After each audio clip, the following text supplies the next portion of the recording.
Hello, boys and girls. Miss Bull is here. I am going to read the third chapter of The Trumpet of the Swan. I hope you enjoy it. This chapter is called A Visitor. One day, almost a week later, the swan slipped quietly into her nest and laid an egg. Each day she tried to deposit one egg in the nest. Sometimes she succeeded. Sometimes she didn't. There were now 3 eggs, and she was ready to lay a 4th egg. As she sat there with her husband, the cob, floating gracefully nearby, she had a strange feeling that she was being watched. It made her uneasy. Birds don't like to be stared at. They particularly dislike being stared at when they are on a nest. So the swan twisted and turned, and she began to peer everywhere. She gazed intently at the point of land that jutted out into the water. With her sharp eyes, she searched the nearby shores for signs of an intruder. What she finally saw gave her the surprise of her life. There, seated on a log on the point of land, was a small boy. He was being very quiet, and he had no other thing with him. "Do you see what I see?" the swan whispered to her husband. "No, what?" "Over there, on that log. It's a boy. Now what are we going to do?" "How did a boy get here?" whispered the cob. "We are deep in the wild woods of Canada. There are no human beings for miles and miles around here." "That's what I thought too," she replied. "But if that isn't a boy over there on that log, my name is Insignius Buchanator." The cob was furious. "I didn't fly all the way north into Canada to get involved with a boy," he said. "We came here to this idyllic spot, this remote little hideaway, so we could enjoy some well-deserved privacy." "Well," said his wife, "I'm sorry to see the boy too, but I must say he's behaving himself. He sees us, but he's not throwing stones, he's not throwing sticks, and he's not messing around. He's just simply watching us." "I do not wish to be watched," complained the cob. "I did not travel all this immense distance into the heart of Canada to be watched. Furthermore, I don't want you to be watched either. You're laying an egg, that is, I hope you are, and you're entitled to your privacy." "It has been my experience that all boys throw stones and sticks. It's in their nature." "I'm going to go over there and strike that boy with one of my powerful wings, and he'll think he has been hit with a billy club, and I'm going to knock him out cold." "Now, just wait a minute," said the swan.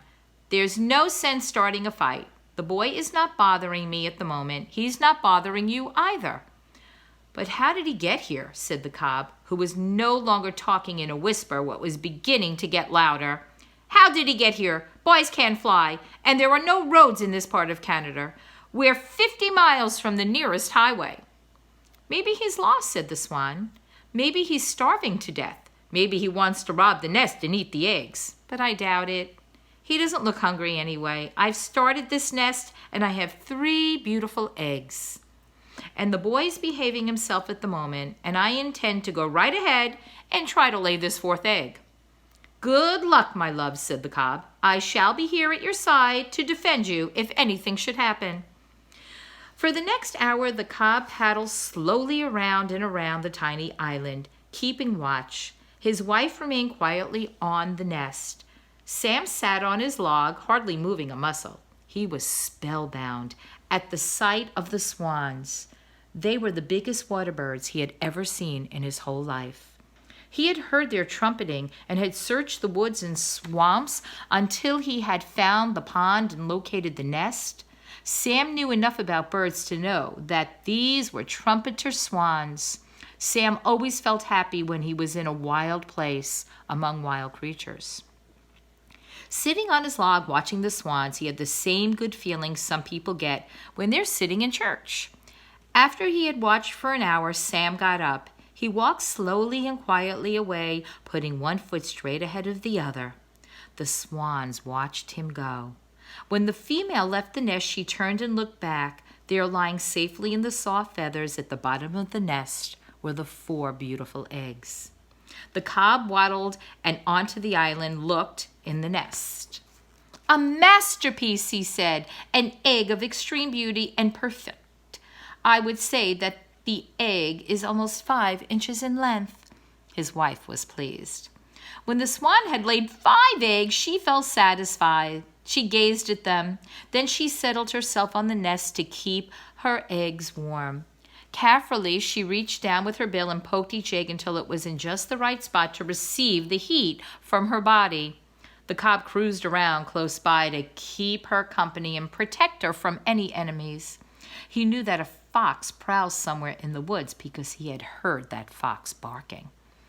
Days passed, and still the swan sat quietly on the eggs. Nights passed, and she sat, giving all of her body warmth to the eggs. No one disturbed her. The boy was gone. Perhaps he might never come back. Inside each egg, something was happening that she couldn't see. A little swan was taking shape. As the weeks went by and the days grew longer, the nights grew shorter. When a rainy day came, the swan just sat still and let it rain. "My dear," said her husband, the cob, one afternoon, "do you ever find sitting on that nest to be irksome? Do you ever tire of sitting in one place and in one position covering those eggs? Do you never suffer from extreme boredom?" "No," replied the wife, "not really." "Isn't it uncomfortable to sit on those eggs?" "Yes, it is," said the wife, "but I can put up with a certain amount of discomfort for the sake of bringing our little baby young swans into the world."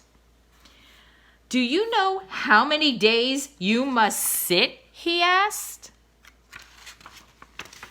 "Haven't any idea," she said, "but I noticed that the ducks at the other end of the pond have hatched their young ones. I noticed that the red-winged blackbirds have hatched theirs, and the other evening I saw a striped skunk hunting along the shore, and she had 4 little baby skunks following her.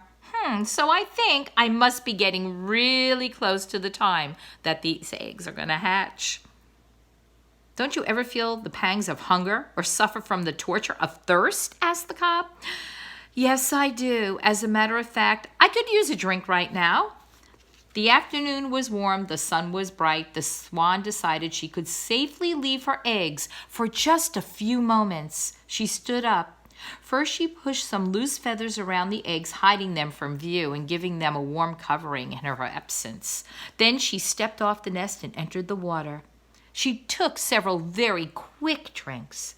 Then she glided over to a shallow place, put her head under water, and pulled out some tender greens from the bottom. Next, she took a bath by tossing water all over herself. Then she waddled out onto a grassy bank and stood there, cleaning her feathers. The swan felt good. She had no idea, though, that an enemy was near. She failed to notice the red fox as she watched her from his hiding place behind a clump of bushes. The fox had been attracted to the pond by the sound of the splashing water. He hoped he could find a goose, but now he sniffed the air and he smelled the swan. And I'm going to stop there because you know that Miss Bullis loves to stop when it becomes a slight cliffhanger. So tune in when I read the rest of this chapter. Okay, boys and girls, talk to you soon.